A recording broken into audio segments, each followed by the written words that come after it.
We started with this manhunt that's underway for a man officers say shot at businesses, at a hospital, and then made threats against the state capitol. Now, these shootings span two counties in Roseville and in Citrus Heights. The threat sending lawmakers, staff, and visitors at the state capitol on edge today. Yeah, officers from different agencies say that this all started last night in Citrus Heights. Police say that somebody called 911 after shots were fired at a business. No one was hurt. And then within minutes, there were reports of a second shooting. But before officers could catch up, they say the driver then drove to the city of Roseville. Police there say the driver continued to fire his weapon. This was on Douglas and Sunrise Boulevards just before 9 o'clock. And last night, Roseville police received another call at Kaiser Hospital. 2 bullet rounds were found in the side of the building. There, no one was hurt. This all happening between 8:45 and 9:15 last night. Yeah, and then this morning, the state capitol was put on lockdown and eventually evacuated following a threat. Law enforcement says they know who they're looking for. They believe 30-year-old Jackson Pinney is their suspect.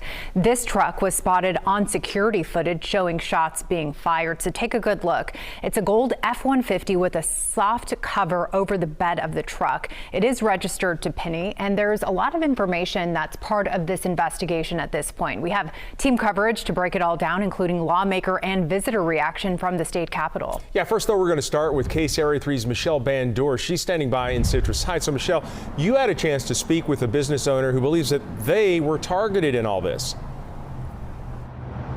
That's right, Golston and Andrea. That business is Harris Industrial Gases, and Citrus Heights police literally were just here seconds ago investigating, continuing their investigation in this area. Now, we want to tell you that it's a propane business, right? And so they believe that the suspect targeted them because they have this propane tank sitting right here in the parking lot. And they believe that one of the bullets ricocheted off the tank. And then you can see there are 2 bullet holes right here in the cabinet. There's actually a third one on the sign above us and another bullet hole inside the store.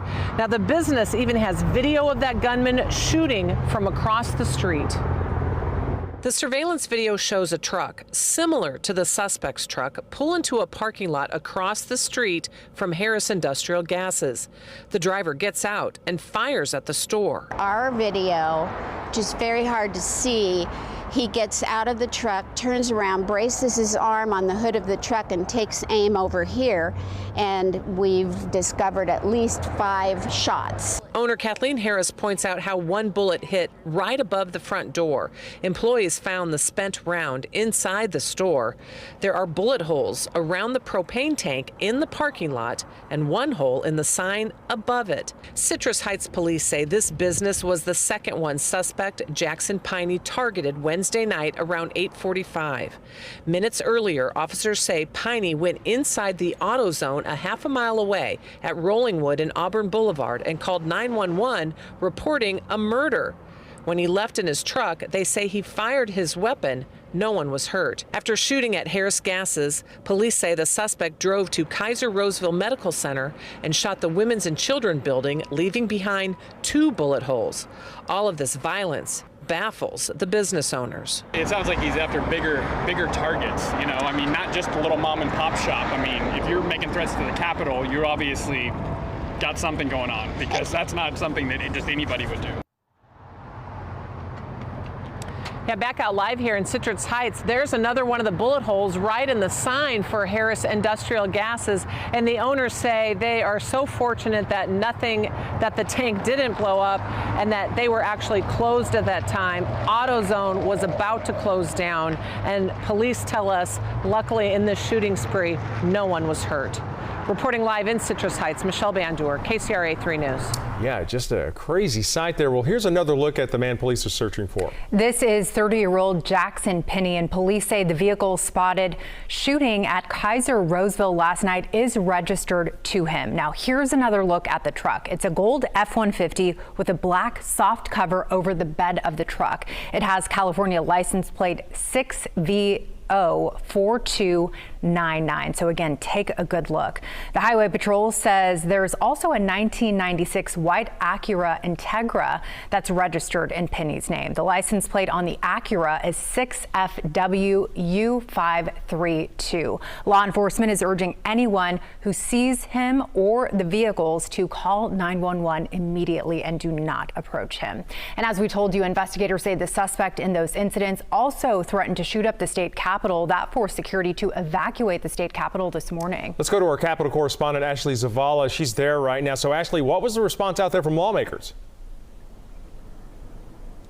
Yeah, lawmakers were pretty rattled, and actually we're here on the south side entrance of the state capitol, the N Street entrance, the one that lawmakers would typically use to come into the building, but the one they ended up not using today because all of the business was moved about a block away from here. I want to show you now, we were here earlier this afternoon and the capitol was open, but as of about an hour ago, there's now this sign posted. The state capitol is temporarily closed to the public. The doors are locked. And we also watched a staffer just try to walk in, but the security system came over the loudspeaker here to tell her that she was also not allowed in. So again, a really tense situation, and especially this morning when lawmakers still did not know all the details about what was going on. A concerning day at the state capitol as lawmakers started their day with an alert of a credible threat. This was really scary. La Palma City Council member Janet Kale Conklin was inside the Capitol waiting for Senate floor session to start when the warning came. Then so everybody had to evacuate to O Street, and O Street ended up being locked down too. Members of the public, as you may have noticed, we have pivoted today to be over here in the swing space out of an abundance of caution. O Street is where the legislative office building is and where the Senate held a brief session. A block away, security turned people away from the state capitol. Outside, we caught up with Assembly Democratic Speaker Anthony Rendon, who had just held a briefing with lawmakers. How are your members feeling? I think they were a little concerned. I think the briefing was helpful. We just as a precaution have given Assembly employees the option of working from home. Several officers could be seen in the area, which is typical during busy days. Republican State Senator Scott Wilk said he learned about the threat from KCRA on Twitter. So I didn't even want to come, but the sergeants came and got me out of my apartment and made me come, which I was coming, but reluctantly. Okay. Now, the timing of all of this was pretty unfortunate for hundreds of city and county leaders who actually came to Sacramento for a convention. And part of today was their plans to meet with state lawmakers to really address some of the issues they'd like tackled in their local districts.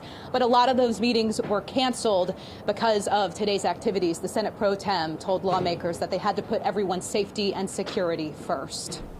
Yeah, a lot of scrambling going on there. So what about the governor? Where was he during all this? Right, the governor was not in either building or around the area because he's actually making his way back to California from a personal vacation that was out of the country. We did check in with his office, and he's expected to be back tonight. All right, Ashley, thanks for that part of our coverage right now.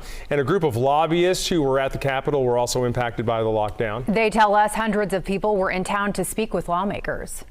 It's just really, unfortunately, quite shameful that we could not work it out and find a space for us to meet and for the people to be heard. We are not going to lose this opportunity. If they are here and in the building, we're definitely going to try to still advocate for our folks. The brief Capitol closure also impacted groups coming in for tours today. And KCRA 3's Liz Mitri spoke with families and some school groups, and they were caught off guard today. Can you imagine that, being out on a field trip and this happens?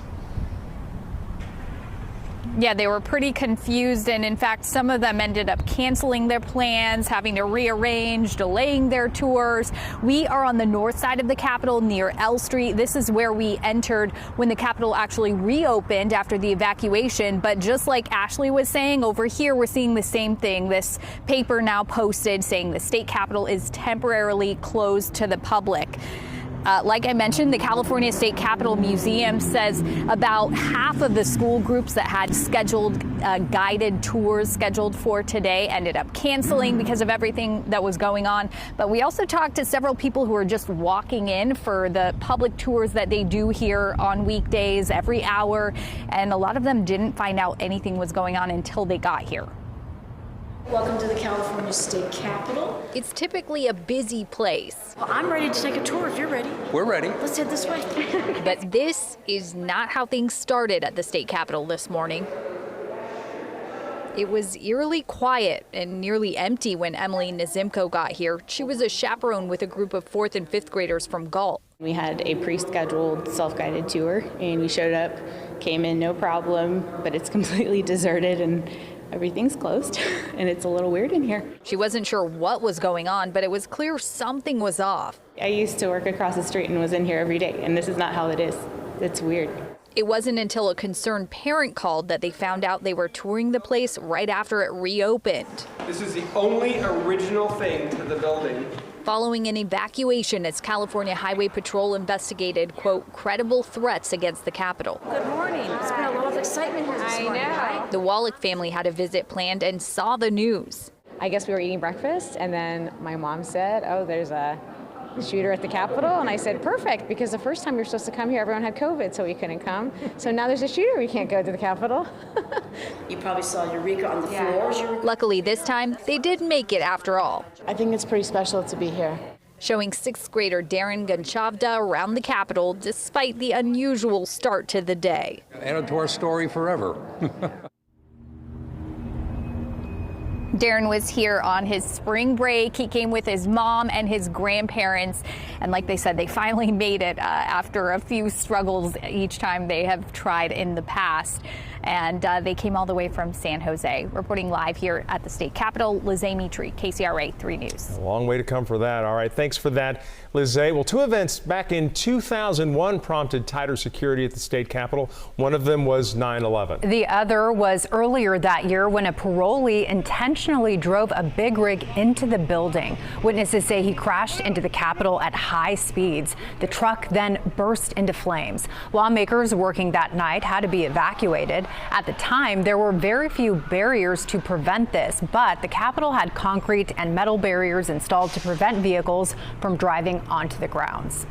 We are continuing to follow the ongoing search for the suspected shooter. We'll bring you any updates here on air and on all of our KCRA 3 platforms. Checking in